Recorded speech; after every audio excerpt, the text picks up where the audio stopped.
Hello বন্ধুরা, রবিবারের mini ব্লগে জানাই তোমাদেরকে অনেক অনেক স্বাগত। তো আজকে দেখো রান্নার মেনু কি আছে। তো আজকে করছি টক ডাল আর গোল গোল করে আলু ভাজেছি।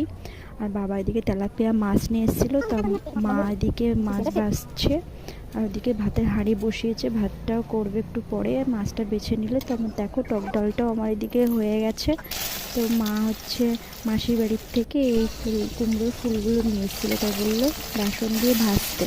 তো এগুলো ভাজলাম আর এদিকে দেখো আমি মাছগুলো ভেজে নিয়ে এটা একটু মশলা দিয়ে করছি, যেহেতু ডাল করেছি তো তাই এটা আলু দিয়ে করলাম না, পেঁয়াজ দিয়ে একটু মশলা টশলা দিয়ে মাখা মাখা করে একটু ঝাল করেছি, মাছের ঝাল।